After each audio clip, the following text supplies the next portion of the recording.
Jadi hari ini saya mungkin akan lebih banyak menekankan pada bagaimana pengaruh mikrobiom terhadap fertilitas dan infertilitas gitu ya. Jadi saya tidak akan lebih menyampaikan tentang penata laksanaan dan sebagainya. Itu mungkin juga saya sampaikan tapi tidak detail di sana karena memang itu bukan kompetensi saya. Saya akan lebih banyak menyampaikan tentang peranan mikrobiom dan juga bagaimana probiotik nanti membantu meningkatkan fertilitas. Ya. Nah, mengapa sih tema ini sekarang kita angkat ya? Saat ini banyak kita jumpai kasus-kasus di mana banyak pasangan muda dan pasangan tua gitu ya tidak dikaruniai anak ya. Jadi infertilitas ini secara global ada yang menyampaikan mencakup sekitar 13% gitu ya kasusnya ya. Tapi sebetulnya angkanya lebih banyak dari itu ya. Karena memang kalau di negara-negara maju sepertinya juga mulai ada apa semacam paham-paham yang membuat anak muda tidak mau menikah gitu-gitu ya dan juga tidak mau kalaupun yang menikah tidak mau punya anak gitu ya. Nah, di Indonesia sendiri dan di negara berkembang pada umumnya kasus ini sangat sangat juga penting kita perhatikan karena ternyata lebih dari 80 juta pasangan suami istri ya di negara berkembang itu dia mengalami gangguan kesuburan ya di mana eh, 7 sampai 15% itu terjadi eh, terutama pada sebetulnya pasangan usia subur ya. Nah, gangguan infertilitas ini paling banyak dialami oleh wanita, ya sekitar 40 sampai 60%. Sedangkan pada laki-laki ya mungkin angkanya di bawahnya ya sekitar di bawah 10% ya. Nah, kalau pada laki-laki yang terbanyak adalah karena jumlah sperma dan juga kualitasnya yang kurang.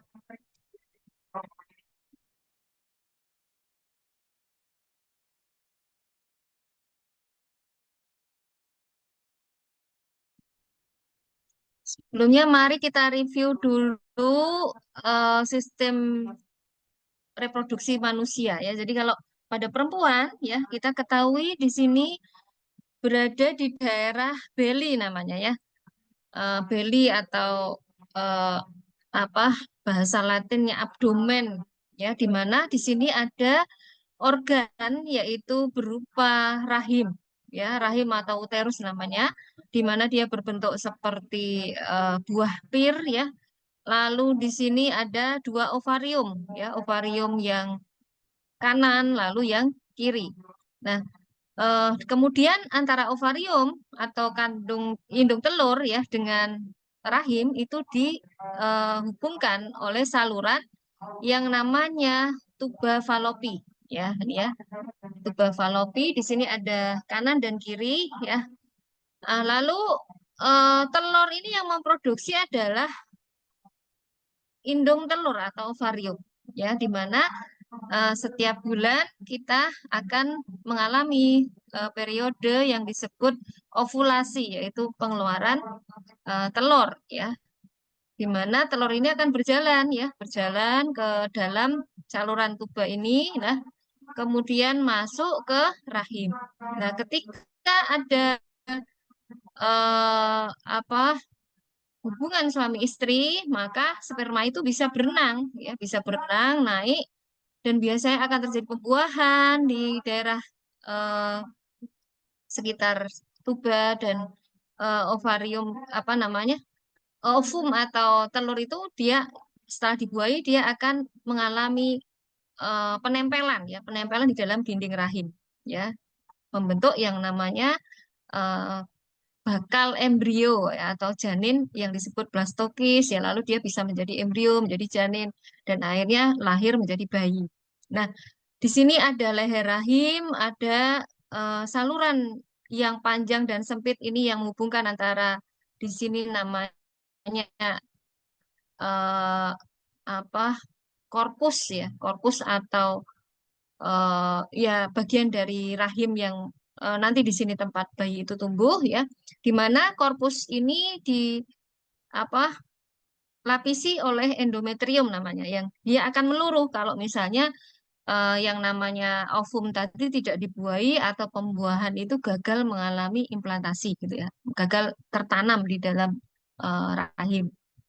Nah, lalu di sini ada vagina ya.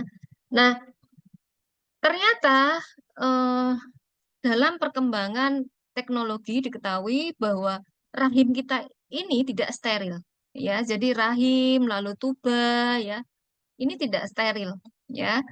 Kan sebenarnya ini terbuka ya. Jadi kalau misalnya di sini misalnya kita membasuh vagina kita ya otomatis yang namanya organisme-organisme yang ada di dalam air yang kita gunakan tentu akan masuk gitu ya. Nah, di sini ada vagina yang merupakan bagian terluar yang berhubungan dengan bagian paling luar gitu ya. Dan ini adalah daerah yang ekosistemnya juga mengandung mikroorganisme yang kita sering sebut sebagai mikrobiom.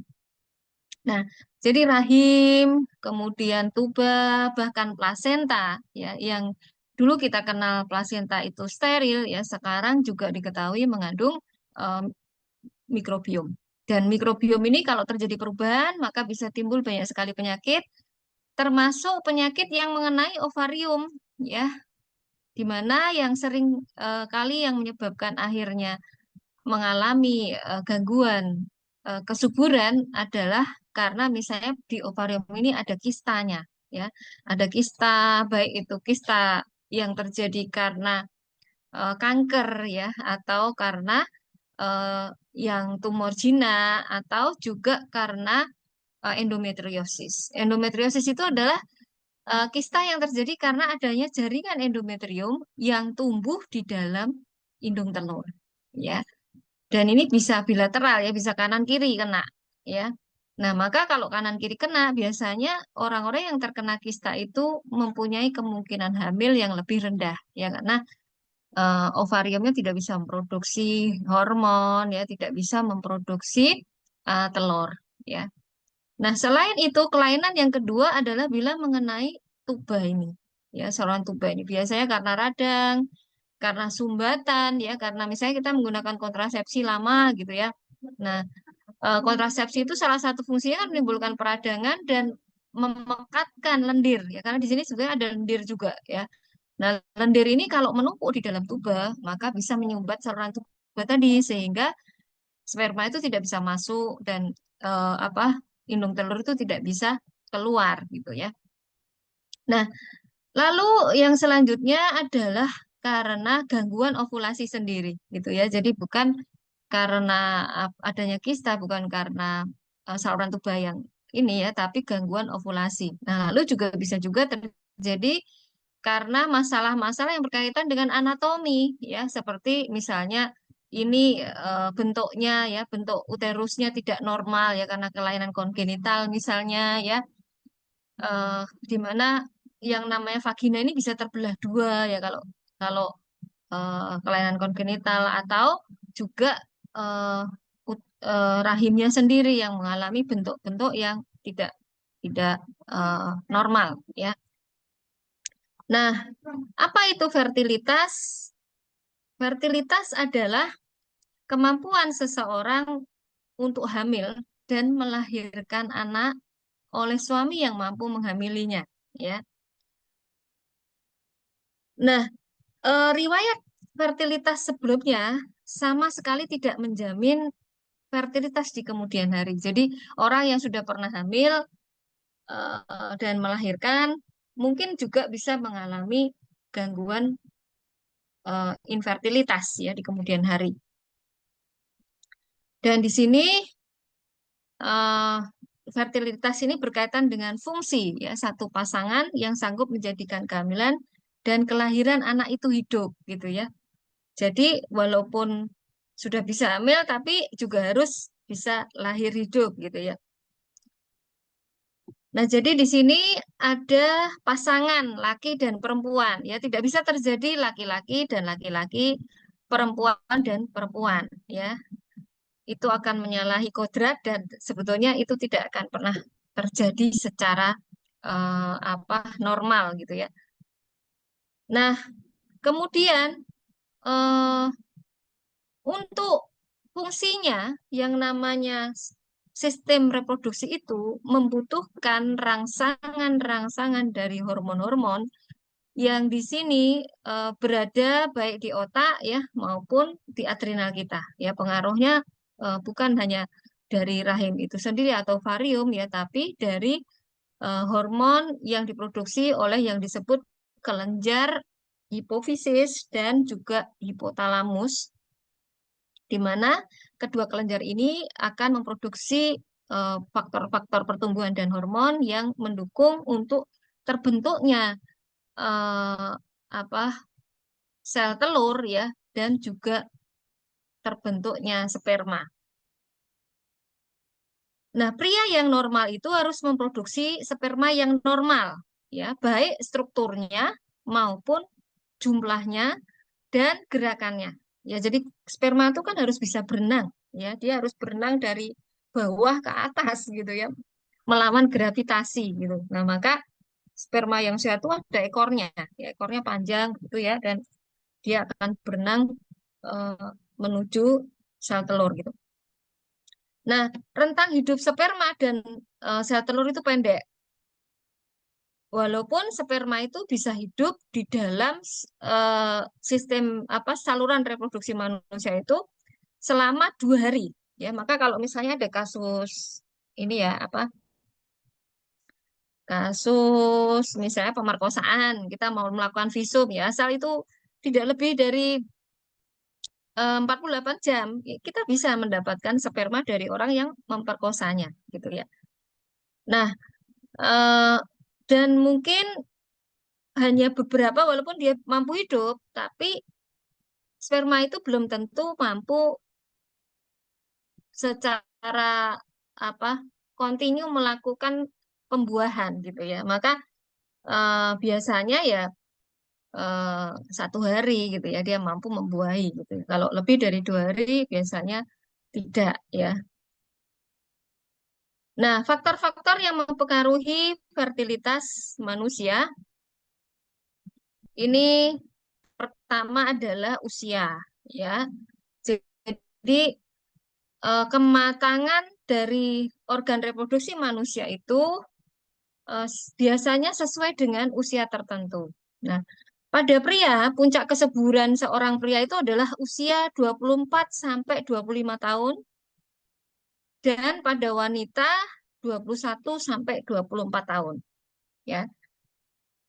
Nah, sebelum usia itu biasanya belum matang ya. Maka kalau misalnya terjadi hubungan seks pada usia yang kurang dari itu, kemungkinan bisa menimbulkan banyak problem ya. Mungkin ya kualitas spermanya kurang baik atau ovumnya kurang baik, nanti anaknya juga kualitasnya nggak baik gitu ya. Atau juga berkaitan dengan resiko ya seseorang, terutama seorang wanita itu untuk mengalami misalnya eh, peradangan dan juga mengalami kanker rahim ya, karena pada saat itu eh, lapisan yang melapisi dan melindungi dari eh, leher rahim itu belum terbentuk secara matang gitu ya. Nah, lalu juga berkaitan dengan frekuensi hubungan seksual ya. Frekuensi hubungan seksual yang terlalu sering juga tidak bagus ya, karena yang namanya sperma itu 4 hari gitu ya. Nah, maka paling tidak ya berhubungan seksual itu 3 hari sekali gitu ya, atau 4 hari sekali ya. Kalau terlalu sering setiap hari juga nanti juga akan mempengaruhi kualitas spermanya. Nah, lalu lingkungan ya, baik itu fisik maupun biologis ya, itu bisa mempengaruhi. Lalu gizi dan nutrisi ya. Jadi kekurangan protein dan vitamin tertentu ya, itu bisa juga menyebabkan infertilitas ya. Nah, yang terpenting lagi adalah stres ya. Karena stres ini tentu dia akan sangat berpengaruh pada terutama tadi hipofisis, hipotalamus, adrenal, kemudian akhirnya mengganggu siklus haid, ya, menurunkan libido, dan kalau pada pria juga bisa eh, menurunkan kualitas dari sperma. Nah, jadi eh, faktor yang lain adalah lifestyle, ya. Exercise yang kita lakukan, pola kerja kita, aktivitas kita, terutama saat kita harusnya eh, bangun, ya. Jadi pada siang hari, lalu tidur kita, kualitas tidur kita. Lalu faktor-faktor genetik dan juga eh, mungkin ada kaitannya dengan ras, ya. Kemudian usia tadi, ya, dan juga faktor geografi tentu akan mempengaruhi juga karena faktor geografi ini juga berkaitan dengan tadi lingkungan dan ekosistem. Nah, pada wanita kita harus perhatikan juga terutama eh, zat-zat kimia yang terpapar pada tubuhnya, terutama yang kita tidak sadari, ya, seperti skincare, ya, kosmetik, lotion, kemudian sabun, gitu ya. Nah, kalau yang lain sama dengan pria, ya, pestisida, ya. Tapi sekarang pria pun pakai skincare, ya, jadi ya sama aja, ya. Lalu polusi, ya, radiasi ini juga penting, ya, karena radiasi seperti WiFi itu gelombang elektromagnetik yang mempengaruhi kita, ya. Kemudian adanya sexually transmitted disease, ya, karena perilaku seks bebas dan juga mungkin perilaku apa sering gonta-ganti pasangan, gitu ya. Sosioekonomik faktor, kemudian pola makan yang tidak sehat, kegemukan atau obesitas, ya, dan tadi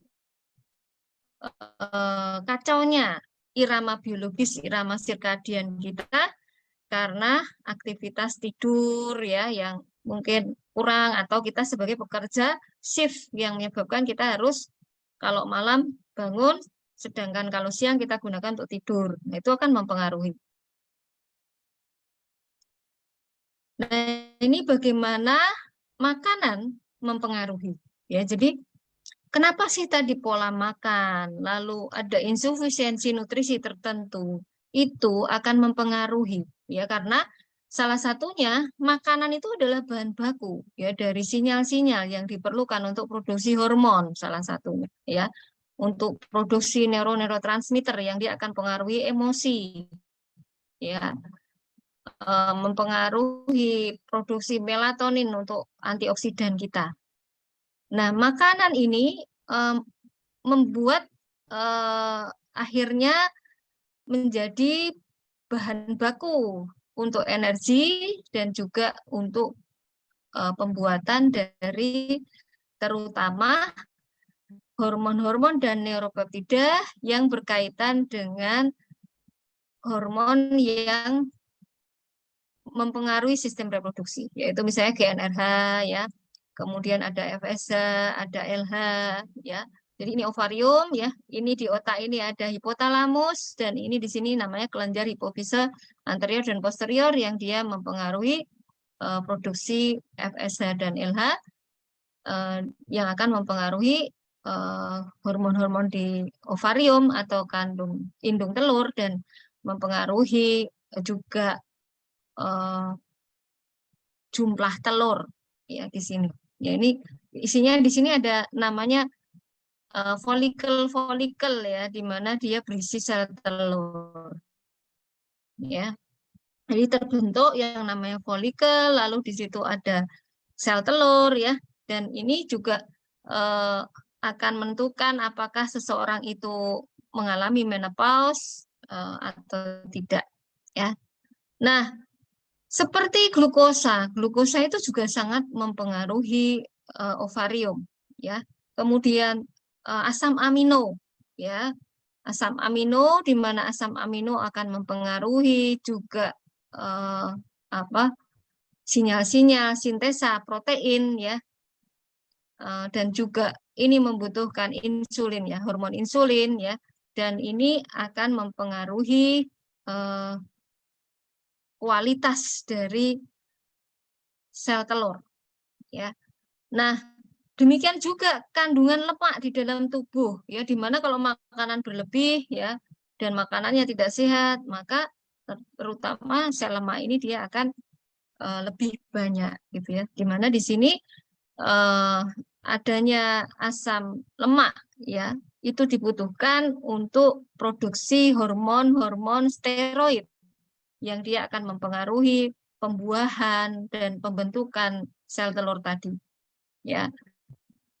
Jadi makanan itu sangat mempengaruhi keseimbangan dari reproduksi manusia ya. Nah, apa yang terjadi pada seorang yang mengalami infertilitas ya? Apa itu infertilitas? Ya, infertilitas adalah ketidakmampuan pasangan suami istri untuk mendapatkan kehamilan secara alamiah ya setelah 12 bulan menjalani hubungan seksual tanpa kontrasepsi. Jadi perhatikan di sini ada batasan waktu dan dia ada batasan tidak menggunakan kontrasepsi atau apa namanya alat-alat yang lain gitu ya. Tidak ada niat untuk juga apa mencegah kehamilannya gitu ya. Dan biasanya juga ini akan dievaluasi ya apakah memang itu sudah masuk dalam kategori infertilitas atau tidak. Ya, jadi kalau dia belum ada 1 tahun belum punya anak ya sebetulnya masih dianggap itu wajar, apalagi kalau hubungannya itu tidak teratur gitu ya. Nah, tapi infertilitas di sini adalah tidak terjadinya kehamilan setelah menikah 1 tahun atau lebih dan sudah melakukan hubungan seksual secara teratur 2 sampai 3 kali per minggu tanpa adanya pemakaian kontrasepsi. Ya. Nah, infertilitas itu ada 2 macam. Yang pertama adalah primer dan yang kedua adalah sekunder.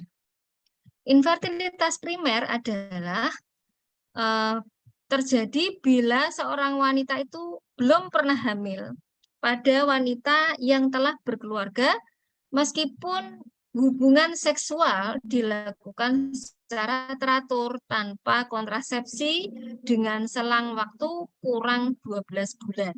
Yes, belum sama sekali pernah hamil gitu ya. Nah, kalau yang sekunder ini bisa jadi dia sudah pernah gitu ya. Jadi sudah pernah hamil tapi kemudian tidak terdapat kehamilan setelah berusaha dalam waktu 1 tahun atau lebih dan sudah melakukan hubungan seksual secara teratur tanpa perlindungan kontrasepsi, gitu ya. Nah, penyebabnya apa? Penyebab yang paling umum yang menjadi akar masalah sebetulnya kembali lagi ke dysbiosis. Ya, ternyata hasil kajian-kajian terkini ya orang-orang yang infertil itu adalah orang-orang yang mengalami dysbiosis. Ya, antara lain ya dysbiosis yang terjadi pada endometriumnya, pada tubanya atau pada vaginanya. Jadi bisa jadi dysbiosisnya itu berbeda-beda gitu ya. Kemudian bisa juga ada kaitannya sama dysbiosis pada usus ya. Dan setelah diteliti ternyata kebanyakan dysbiosisnya ini adalah tipe yang kekurangan lactobacillus ya.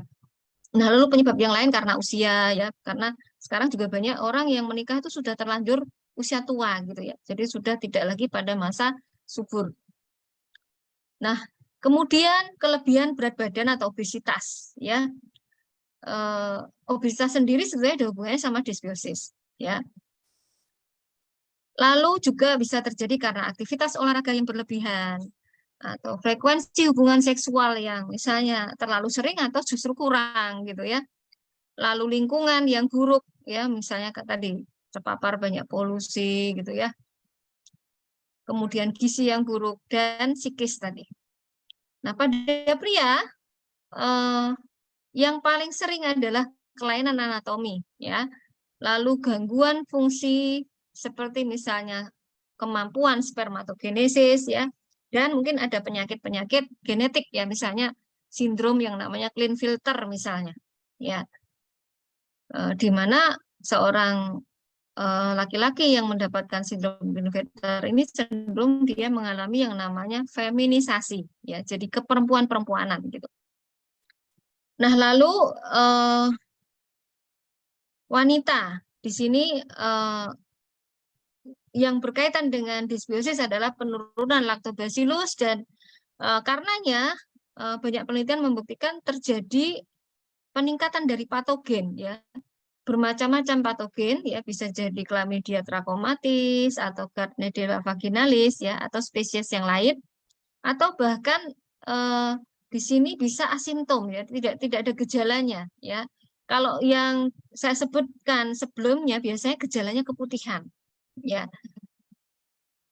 Nah, yang lainnya adalah karena tadi faktor ovulasi ya, faktor vagina, mungkin bentuk vaginanya ya secara anatomis ada kelainan, faktor uterusnya, kemudian faktor serviks yang mungkin ada kelainan pada ini, terutama kemampuan merapatkan serviks ya, terutama ini berkaitannya nanti sama keguguran ya. Lalu faktor tuba falopi, ya terjadi peningkatan lendir dan peradangan yang mungkin akhirnya menyebabkan penyumbatan ya. Faktor ovarium tadi ya, karena adanya polycystic ovarial syndrome ya, atau karena adanya kista endometriosis atau adanya kanker pada ovarium. Nah, ini adalah dysbiosis yang terjadi yang berkaitan dengan infertilitas pada seorang laki-laki ya. Jadi laki-laki itu cairan spermanya itu mengandung bakteri ya. Nah, bukan hanya bakteri sebenarnya, virus juga ya, lalu ada jamur juga ada ya. Nah, pada orang-orang yang infertil ternyata berbeda dengan orang yang sehat, di mana pada orang yang infertil di sini ada perbedaan ya, di mana terjadi terutama peningkatan dari beberapa bakteri patogen. Yang misalnya nih Porphyromonas. Porphyromonas ini banyak di mulut ya sebetulnya ya. Porphyromonas itu banyak di mulut yang mengalami karies. Ya mungkin ini juga perlu diteliti apakah ada kaitannya dengan karies yang diderita seorang pria ya. Karena kok Porphyromonas ini banyak di dalam cairan spermanya ya. Lalu juga Corynebacterium ya, kalau kita kenal ada Corynebacterium diphtheri. Nah, ini masuk ke dalam golongan Corynebacterium ya. Nah, lalu bakteri-bakteri yang lain ini di sini ada berbagai macam, termasuk bakteri yang berada di usus kita yaitu Escherichia coli. Ya, ini juga yang mendasari kenapa ada yang mengkaitkan leaky gut atau dysbiosis pada usus dengan infertilitas ya. Nah, sedangkan lactobacillus itu kalau tinggi itu menunjukkan fungsi yang normal, ya. Nah, jadi ternyata dysbiosis pada seorang pria itu diketahui dia bisa menyebabkan infertilitas. Ya, demikian juga pada seorang wanita, ya, di mana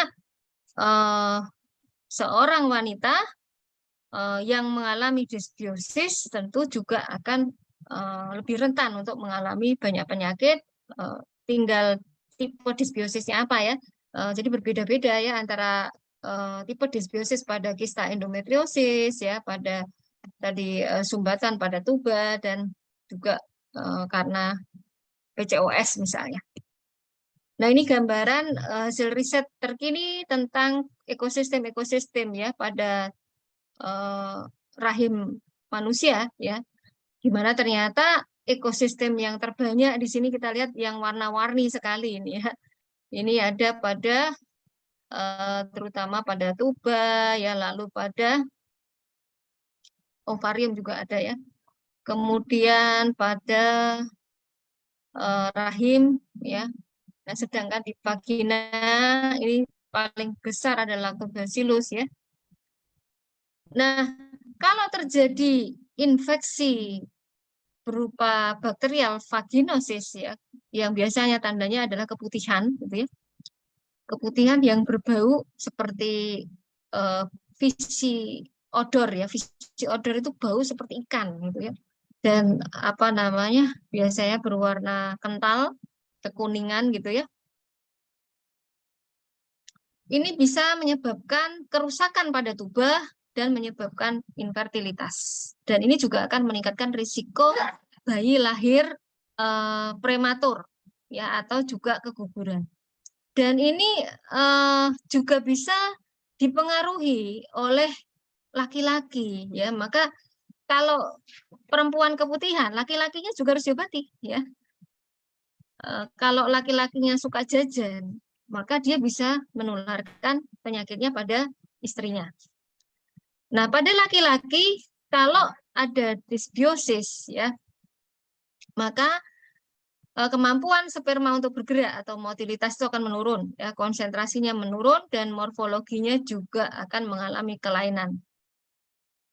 Dan ini bisa menimbulkan apa peradangan, ya peningkatan ROS, ya dan peningkatan zat-zat kimia yang berbahaya. Nah, ini juga bisa mempengaruhi testis, ya.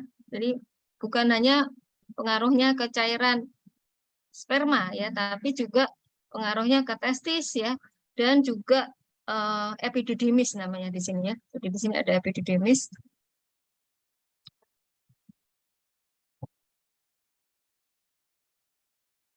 Nah, ini gambaran tadi pengaruh kegemukan, ya, kegemukan, insulin resistensi, diabetes, gitu ya, terhadap fungsi reproduksi manusia, ya, di mana kegemukan itu bisa terjadi dari berbagai macam faktor, ya, environmental faktor, genetik, ya, lifestyle faktor, termasuk zat-zat seperti pestisida tadi ya, yang dia bisa menyebabkan yang namanya endocrine disruption disorder ya. Jadi perubahan-perubahan pada hormon ya.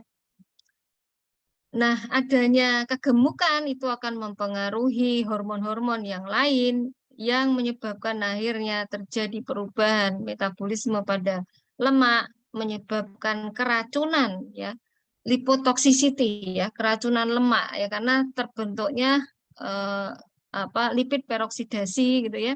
Kemudian bisa meningkatkan stres oksidatif ya, pembentukan oksida oksida baik itu dari eh, oksigen spesies maupun dari yang lain, dan ini akan menimbulkan eh, pengaruhnya terhadap hiperinsulinemi dan juga metabolisme glukosa sehingga akhirnya terjadi resistensi insulin, dan ini juga akan mempengaruhi perubahan hormon-hormon pada indung telur ya, dan termasuk hormon estrogen ya, di mana ini akan mempengaruhi uh, apa pembentukan telur ya, kemudian juga kondisi di mana tidak terjadi pengeluaran sel telur ya, ovulasi itu tidak terjadi ya, sehingga akhirnya tidak subur wanitanya ya. Nah, selain itu kegemukan akan mempengaruhi otak ya. Jadi kegemukan ini akan merubah sinyal-sinyal di hipotalamus ya, di hipofisis sehingga terjadi penurunan dari GNRH dan juga mempengaruhi kelenjar hipofisis, mempengaruhi FSH ya, dan ini akan mempengaruhi ovarium. Nah, bagaimana dengan stres ya? Stres itu dia mempengaruhi terutama kadar dari neuropeptida yang mempengaruhi mood kita ya. Di mana di sini eh, akan mempengaruhi neuron-neuron atau saraf-saraf ya, sel-sel saraf yang dia nanti juga berpengaruh terhadap produksi dari hormon-hormon tadi yang dia akan menyebabkan akhirnya peningkatan hormon-hormon seperti kortisol ini ya, dan akan mengganggu pematangan dari telur ya. Nah, lalu juga akan mengganggu lingkungan mikro ya, karena di situ akhirnya terjadi apa? Peradangan kronik ya, dan juga stres oksidatif ya. Maka bagaimana nanti cara mengembalikan keseimbangan dari reproduksi manusia? Ya tentunya kita harus menghambat peradangan ya, harus memberikan zat yang bersifat anti radang. Kalau dia ada stres oksidatif, kita harus beri dia zat yang bersifat antioksidan gitu ya.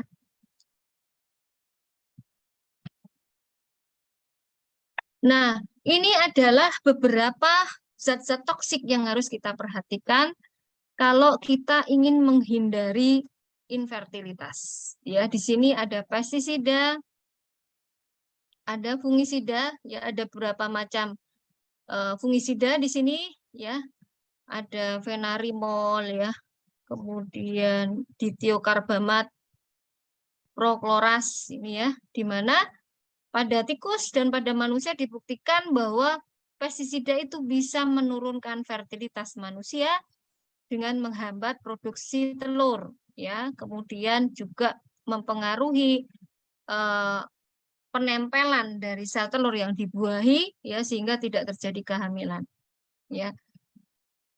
Nah, beberapa pestisida juga menghambat biosintesis estrogen ya, dan mempengaruhi perubahan androgen ke estrogen.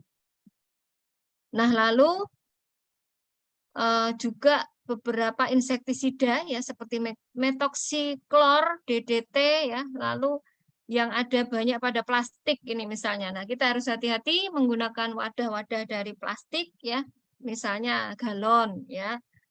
Apalagi kalau itu kena panas ya, karena galon-galon yang mengandung partikel-partikel yang disebut bisphenol A atau plastik-plastik lah ya, bukan hanya galon ya, itu akan menimbulkan peningkatan BPA level pada wanita ya, lalu juga bisa memicu endometriosis like uterine phenotype, juga bisa menyebabkan endometriosis ya. Lalu terjadi uh, penebalan dari dinding endometrium sehingga terjadi perdarahan yang banyak pada saat terutama apa menstruasi gitu ya, yang disebut hiperplasia endometrium ya. Kemudian juga bisa memicu terbentuknya tumor-tumor ya pada rahim ya, seperti misalnya polip ya. Dan dia menurunkan jumlah folikel yang nanti menjadi bakal dari telur ya. Nah, selain itu dia juga mempengaruhi aksis-aksis hormonal tadi yang berkaitan dengan otak ya. Nah, lalu eh, polychlorinated biphenyl ya. Ini hati-hati juga pada saat kita renang ya. Jadi klorin pada kolam renang ya, kalau bisa dihindari ya, karena ini juga bisa berpengaruh ya terhadap hormon kita ya, menyebabkan menstruasi tidak reguler ya, irregular menstruation, kemudian ya anovulasi tadi ya, tidak terbentuk sel telur tadi, dan juga bisa meningkatkan risiko keguguran. Nah, lalu pada kosmetik, pada sabun, lotion, pada skincare, hindari yang mengandung paraben, ya seperti misalnya metil paraben dan propil paraben. Jadi kalau kita beli skincare itu dibaca dulu komposisinya. Ya, sabun juga demikian. Apakah dia mengandung misalnya SLS, apakah dia mengandung pengawet metil paraben, ya propil paraben, ya karena paparan terhadap paraben ini bisa dia juga mempengaruhi jumlah sel telur, ya. Kemudian menurunkan ukuran dari ovarium ya, dan juga mempengaruhi tiroid ya, hati-hati ya. Nah, diagnosisnya bagaimana? Biasanya dokter akan melakukan tanya jawab dulu gitu ya, diwawancara dulu baik suami maupun istri. Jadi dua-duanya harus datang ya bersama. Karena tidak bisa kita menuduh salah satu ya. Kalau ada budaya tertentu tuh kalau kalau nggak punya anak gitu yang disalahin istrinya gitu ya, nggak boleh ya. Jadi dua-duanya harus datang. Nanti kita lakukan pemeriksaan bersama-sama ya, baik pada laki-laki maupun perempuannya. Biasanya akan ditanyakan bagaimana riwayat menstruasinya, kapan dia mulai menstruasi, terus apakah teratur atau tidak, bagaimana siklus haidnya, apakah ada nyeri pada saat haid gitu ya, apakah pernah ada infeksi pada organ reproduksi atau operasi sebelumnya ya, terutama operasi-operasi yang berkaitan dengan panggul ya. Jadi tidak semua operasi ya. Jadi kalau usus buntu juga nggak berkaitan ya sebetulnya ya. Kemudian riwayat hubungan seksual, riwayat eh, kelahiran dan kehamilan dan kelahiran ya. Lalu kontrasepsi, kemudian pemeriksaan dan pengobatan yang pernah dilakukan. Nah, kemudian kita akan dilakukan pemeriksaan fisik ya. Semuanya diperiksa ya. Terutama berat badan, tinggi badan ya, karena untuk mengetahui kita obes atau tidak ya. Kemudian dicari penyebabnya, termasuk pemeriksaan kematangan dari organ seksnya ya. Eh, Seperti kelainan-kelainan bawaan seperti sindrom Klinefelter itu tentu ada ciri khas ya, eh, dari organ seksnya ya, sehingga kita bisa mengenali oh ternyata dia kelihatannya ada gangguan genetik ya, ada kelainan genetik.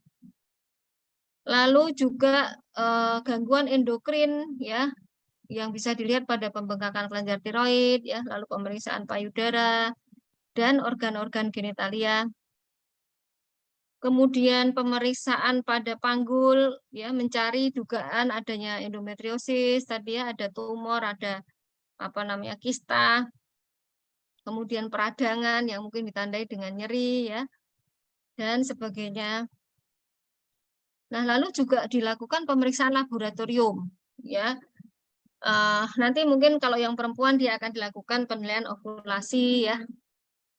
Kemudian juga USG, mungkin perlu diambil darahnya untuk pemeriksaan hormon ya seperti FSH, LH, lalu estrogen, progesteron. Jadi mahal ini pemeriksaannya ya.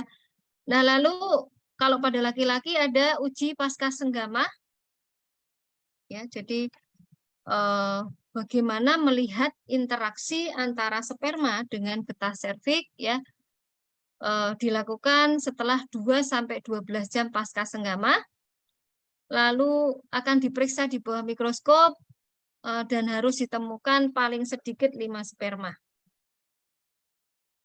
Lalu mungkin juga akan dilakukan pemeriksaan dengan yang namanya histerosalpingografi sinar X ya, di mana nanti akan dimasukkan ya cairan ya ke dalam tuba ya untuk mengetahui apakah salurannya terbuka atau tidak ya, untuk mengetahui apakah ada sumbatan atau tidak pada tuba. Nah, tahap ketiga mungkin akan dilakukan juga laparoskopi ya untuk memberikan gambaran panoramik terhadap anatomi reproduksi panggul, apakah ada pembesaran dari uterus ya, tuba, lalu apakah ada kelainan di lemak sekitarnya ya, apakah ada perlengketan dan sebagainya. Nah, lalu penata laksanaannya ya tergantung dari temuannya gitu ya. Kalau gangguan ovulasi maka ada misalnya kalau itu berkaitan dengan berat badan ya harus ada program diet ya, menurunkan berat badan, kemudian mengembalikan kesuburan dan sebagainya ya. Lalu kalau misalnya diperlukan maka akan diberi pemicu ya, anti estrogen ya. Kemudian mungkin dilakukan penyuntikan hormon ya, untuk memicu pembentukan telur ya. Tapi otomatis ini bertahap dan ini sesuai dengan apa hasil pemeriksaan sebelumnya gitu ya. Tidak semuanya nanti terus dilakukan semuanya ya. Nah, ini beberapa hal yang lainnya nanti bisa dibaca. Nah, lalu gangguan tuba biasanya tindakannya berupa tindakan bedah mikro atau laparoskopi, ya. Nah, lalu endometriosis ini bisa menggunakan obat ya dengan penggunaan progestin dan juga agonis GnRH kalau secara medisnya ya. Lalu pilihan yang lain adalah dilakukan operasi ya, tapi di sini dikatakan bahwa kalau stadiumnya itu 1 sampai 2 ya kemungkinan untuk hamil itu sekitar 45 sampai 75% ya. Stadium 3 itu kurang dari 60% dan stadium 4 itu sekitar 35 sampai 48%. Nah, kalau yang bermasalah laki-laki ya, maka ada tata laksana ya. Misalnya kalau yang bermasalah itu adalah defisiensi testikular namanya ya. Nah, maka ini ada beberapa pilihan terapi dengan melakukan yang namanya ekstraksi sperma dari testis ya. Kemudian eh, yang lainnya kalau memang ada kelainan anatomi, ada kelainan pembuluh darah ya dilakukan bedah mikro ya, dilakukan eh, apa namanya upaya untuk memperbaiki struktur anatominya gitu ya. Nah, kalau dia berkaitan dengan hipogonadisme ya biasanya kan hipogonadisme itu bisa karena faktor genetik juga tadi ya. Terapi alternatifnya adalah pemberian yang namanya HCG ya. Ini juga hormon ya. Tapi tergantung saat diketahuinya ya. Jadi nanti pilihan-pilihan ini tentu berdasarkan hasil investigasi dari dokternya ya. Nah, kalau yang tidak diketahui sebabnya di sini pemberian preparat gonadotropin ya. Kemudian juga eh, perbaikan anatomis mungkin ya, dan juga mengobati penyakit-penyakit yang mendasarinya. Kalau dia ada diabetes, ya diabetesnya harus diobati. Nah, yang menarik sekarang karena diketahui bahwa infertilitas itu ternyata berkaitan dengan disbiosis, maka para ahli itu mulai berpikir bahwa penggunaan probiotik itu mungkin bisa membantu. Nah, beberapa penelitian yang telah dilakukan membuktikan eh, misalnya beberapa jenis pemberian probiotik itu gitu ya, ada yang dia bermanfaat secara signifikan, ada yang tidak. Ya kita lihat di sini. Kalau yang tidak bermanfaat secara signifikan, ini contohnya adalah eh, pada penelitian yang menggunakan probiotik eh, yaitu probiotik tablet ya yang di situ berisi Lactobacillus acidophilus bakteria dengan dosis 100 juta CVU per tablet ya. Jadi bentuknya tablet dan dikombinasi dengan estriol ya dengan hormon ya. Di mana terapinya hanya 6 hari dan diberikannya intravagina. Ternyata kalau pemberiannya intravagina dan hanya 6 hari ini tidak punya efek pada eh, apa keberhasilan dari terapi yang namanya IVF ya. Jadi ini terapi untuk apa? Untuk memicu tadi ovulasi tadi ya. Nah, akan tetapi walaupun ternyata tidak berpengaruh terhadap program kehamilan ini ya, tapi dia terbukti menurunkan keguguran ya pada mereka yang mendapatkan eh, bayi tabung ini ya. Nah, lalu di sini penelitian yang lain yaitu menggunakan kombinasi antara bakteri dengan antibiotik ya. Antibiotik dikombinasi dengan bakteri, lalu ada laktoferin. Laktoferin itu faktor protein yang bersifat imunologi ya. Kemudian juga di sini berupa tampon ya, tampon jadi masuk ke vagina ya. Ternyata ini diberikan 3-4 hari selama masa menstruasi. Kemudian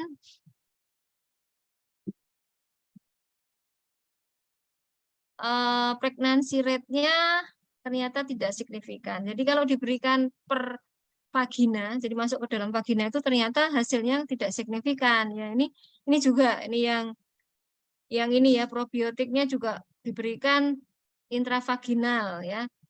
Ini macam-macam sama seperti punya kita ya, Lactobacillus ada, Bifidobacterium longum ada ya, tapi dia per vagina. Dan ini hanya diberikan 1 kali ya, makanya tidak ada manfaatnya ini ya, tidak ada manfaatnya. Nah lalu yang bermanfaat terbukti membantu memperbaiki gut dysbiosis, kemudian ternyata juga meningkatkan rata-rata tingkat keberhasilan kehamilannya itu adalah yang diberikan per oral ya, yaitu dengan pemberian selama 4 minggu ya. Nah, lalu yang lainnya di sini yang juga diketahui berhasil adalah yang diberikan per oral ya, dengan hanya menggunakan 1 strain bakteri selama 6 bulan ya, selama 6 bulan atau sampai hamil ya. Ini ternyata keberhasilannya cukup tinggi ya. Nah lalu pada beberapa pasien ya dengan misalnya PCOS ini ya, di mana diberikan Bifidobacterium lactis ya dengan periode 10 minggu, ternyata berpotensi ya memodulasi hormon ya pada pasien-pasien PCOS. Ya, jadi lama juga ya di sini 10 minggu terapinya. Kemudian di sini pada yang lainnya nih kombinasi-kombinasi ya, rata-rata dengan dosis yang berbeda. Kalau kita lihat rentang waktunya sekitar 4 minggu, 6-12 minggu gitu ya. Jadi lama-lama ini ya. Ya, ini sebagai salah satu dasar ya, dan menjadi panduan bagi kita kalau kita ingin menggunakan probiotik, apalagi kalau itu dikombinasi dengan antioksidan ya, seperti resveratrol ya, kemudian juga mungkin dikombinasi dengan peptida asam amino, karena kan tadi salah satu bahan baku dari hormon-hormon dan neuropeptida yang diperlukan dalam pembentukan telur tadi adalah asam amino gitu ya. Nah, ini adalah juga review tentang penggunaan probiotik untuk meningkatkan kualitas sperma yang bisa kita rujuk juga ya, di mana dari review ini kita ketahui bahwa ternyata diketahui probiotik berpotensi ya untuk meningkatkan sperma, dan mekanismenya adalah melalui peningkatan konsentrasi sperma ya, kemudian geraknya tadi, dan juga menurunkan kerusakan DNA pada sperma. Nah, mungkin itu yang bisa saya sampaikan. Silakan bila ada pertanyaan.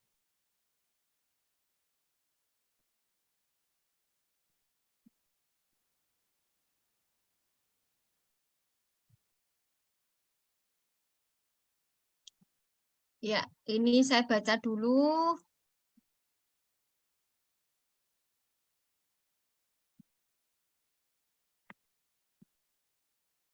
Ada yang bertanya tentang batas usia wanita subur ya.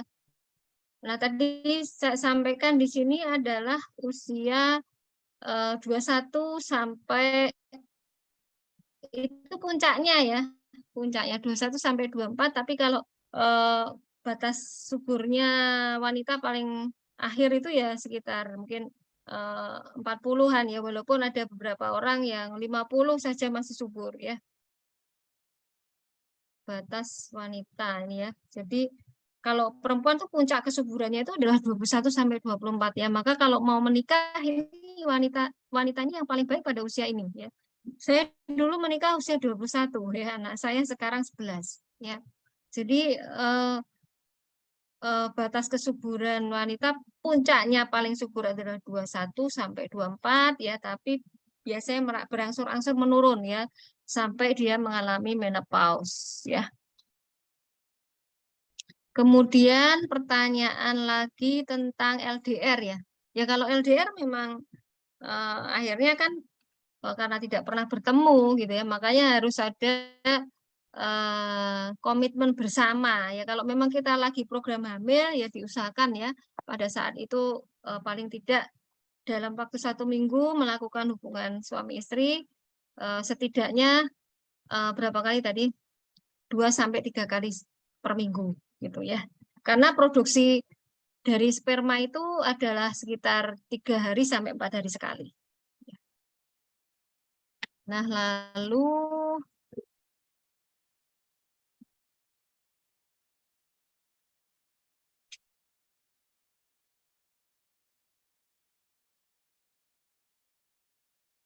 sepertinya tidak ada pertanyaan yang lain ya.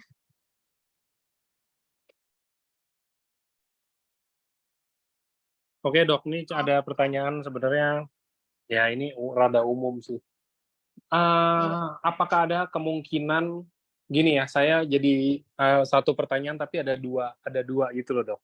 Jadi Ya. pertanyaannya mungkin lebih ke arah kan kalau kita umur kehamilan itu sebenarnya produktifnya itu di umur berapa ya? Maksudnya kemungkinannya itu di umur berapa dok?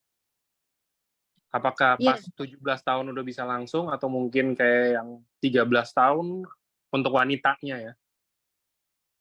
Iya, sebetulnya kalau sudah menstruasi ya, menstruasinya teratur, nah itu sudah subur berarti.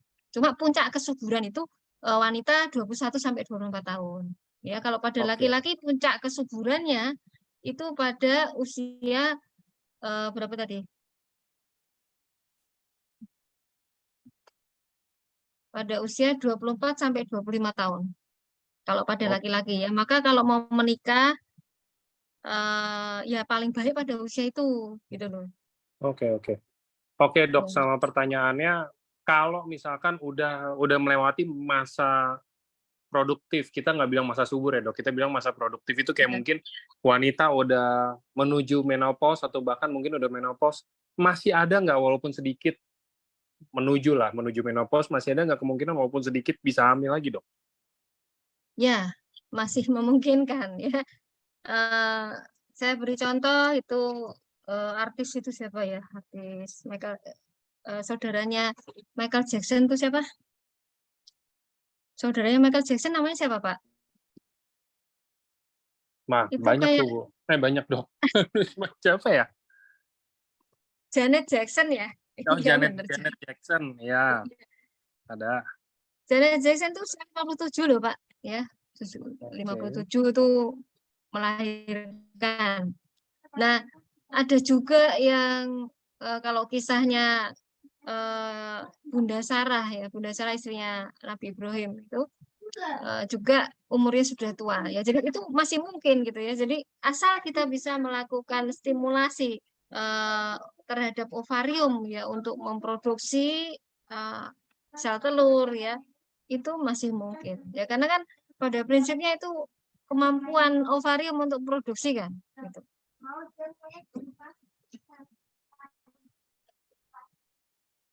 Iya, betul. Oke. Jadi masih memungkinkan, cuman ya emang kalau mau dibilang nggak semudah di umur produktif gitu lah kali ya dok ya. Iya, dan Hmm. tentu resikonya lebih tinggi ya karena pada saat kita usia tua itu kerusakan DNA juga sudah banyak ya.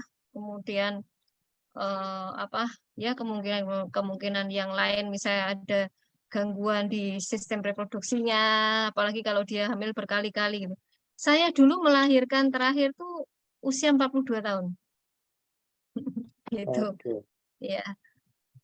Oke dok, sama ini pertanyaan, ya saya bantu tanya yang umum-umum ya. Nanti kalau mungkin yang rada lebih detail atau apa dokter mau berkenan untuk baca di komen, monggo silakan ya dok ya. Ini saya Ya. baca yang menurut saya kayaknya general aja. Kalau ini pertanyaannya juga banyak dok. Jadi pertanyaannya gini, kalau lagi-lagi untuk di wanita, kalau misalkan ada gangguan kayak PCOS atau mungkin punya ada kista atau apa, memungkinkan juga ataukah karena rata-rata kayak orang ya kita nggak tahu ya dok, namanya orang kan udah hopeless ya kayak aduh Ya. saya ada gangguan ini kan, jadi udah malah down duluan, malah kecil hati duluan, jadi bahkan mungkin nggak mau coba atau mungkin kayak takut kecewa gitu loh dok. Nah kalau dari dokter Ya. sendiri sarannya gimana dok, apa coba aja terus atau mungkin ada perawatan yang seperti apa untuk gangguan-gangguan itu dok? Ya. Seperti PCOS itu kan berkaitan dengan obesitas. Jadi pertama memang kita harus evaluasi apa berat badan, tinggi badan gitu ya, dan memang ada programnya, program diet ya. Kemudian eh, tentunya harapannya kalau kita dengan program diet itu bisa mengembalikan ekosistem ya kembali. Dan struktur anatominya itu tidak ada kelainan gitu ya, kecuali ada gangguan struktur anatomi yang lain ya, misalnya kayak ya itu apa bentuk vaginanya atau bentuk memang ininya bentuk dari rahimnya, yaitu harus ada eh, apa perbaikan anatomi ya. Nah, jadi masih mungkin saja ya, seperti endometriosis kalau dia stadiumnya masih tadi stadium 1 kan kemungkinan untuk hamil juga besar itu ya, gitu ya. eh Ya ada kalanya tuh kadang kita udah periksa semua gitu. Kita udah coba semua, tapi ternyata ketika kita sudah pasrah malah justru diberi ya. Saya punya teman yang seperti itu. Jadi ya udah periksa semuanya, semuanya sudah normal, baik istri maupun suaminya gitu ya. Bahkan sudah coba bayi tabung. Eh, ketika dia sudah merasa putus asa, dia pasrah sama Tuhan. Akhirnya dikasih langsung kembar, ya, gitu. Jadi eh, kalau kita memang mempunyai niat baik ya, apalagi kan tujuannya mulia, punya anak itu ya, punya anak itu tujuannya mulia. Jadi anak itu adalah penerus keturunan, ya. Kemudian penerus agama kalau kita ini ya nanti juga mendidik anak kita menjadi seorang yang beragama. Nah, kalau memang tujuannya mulia, insya Allah ya, eh, bukan hanya dengan bergantung dengan cara medis dan cara-cara hukum alam ya, tapi kita juga harus eh, bergantung pada Tuhan, ya. Eh, jadi semua pemeriksaan itu harus dilalui step by step-nya. Tadi kan ada fase 1, fase 2, fase 3. Jadi tidak langsung semuanya dilakukan ya. Pertama mungkin dari tanya jawab dulu. Nanti dari tanya jawab kan kita ketahui ini kemungkinan lebih kemana gitu ya. Apakah yang lebih ke laki-laki atau yang perempuan misalnya yang bermasalah. Nanti diperiksa kalau laki-laki ya spermanya ya. Kalau perempuan mungkin dari ovulasinya dulu ya. Lalu baru nanti pemeriksaan itu lebih meningkat ke fase berikutnya gitu ya. Jadi tidak langsung semuanya akan diminta gitu ya. Nah, kalau kita menggunakan eh, suba dan usu ya, eh, tentunya ada kaitannya karena kan isinya kan kita tahu ya, suba itu mengandung eh, peptida ya kan tadi bahan baku untuk hormon peptida ya, mengandung vitamin D bahkan kan ya sekarang ya. Lalu mengandung antioksidan ya kan. Tadi salah satu yang menyebabkan infertilitas itu adalah ini apa namanya? karena adanya peradangan dan stres oksidatif gitu ya, maka bisa ya insya Allah. Hanya tetap kalau ada kelainan anatomi ya kelainan anatominya diatasi ya. Kalau ada sumbatan tuba ya sumbatan tubanya harus diatasi gitu ya. Tidak hanya dengan mengkonsumsi ini. Jadi harus tetap melakukan pemeriksaan dulu, konsultasi dulu dengan dokter. Kita ketahui dulu sebabnya apa. Ada tidak kelainan genetik tadi, ada tidak apa namanya kelainan anatomi yang perlu diperbaiki gitu ya.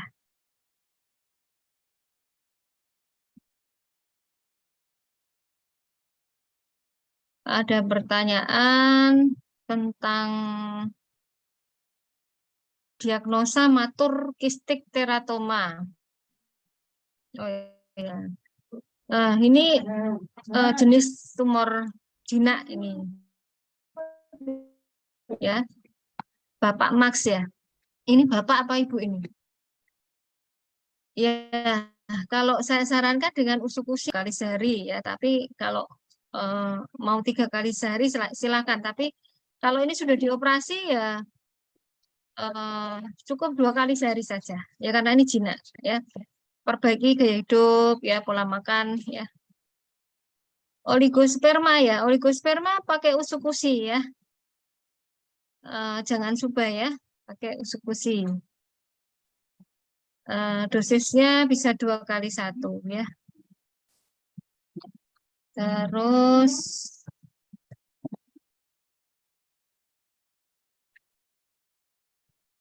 tadi ada yang bertanya yang mana lagi ya? Anak usia 14 tahun apa ya?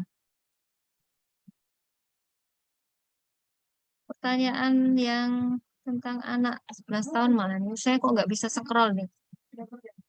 Ya baik, nanti kalau misalnya ada pertanyaan yang belum terjawab, mungkin kalau kita bertemu insya Allah nanti di Danau Toba ya, bisa langsung bertanya pada saya atau pada dokter yang akan mengisi selanjutnya. Kalau mungkin dokter Akter mau mengisi ya nanti ya Pak Angga ya.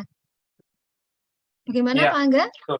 Hmm, Betul, nanti ya, bisa ditanya langsung juga. Oke. ya. Karena ini kayak pertanyaannya juga ngulang-ngulang beda-beda tipis doang sih variasi kan. Iya, ada yang ke tumor payudara juga. Oke, oke. Oke deh kalau gitu. Sampai sini aja mungkin cukup. Terima kasih Dokter Susi. Terima Iya, kasih sama-sama. teman-teman semua. Tenang aja kalau yang nggak ke Danau Toba ya nanti tinggal pasti nanti ada Dokter Susi lagi lah, nggak mungkin nggak ada kan, nanti ada lagi kok pasti sama dokter. Oke, kalau gitu terima kasih teman-teman semuanya yang sudah hadir. Thank you dokter, sampai jumpa di acara selanjutnya.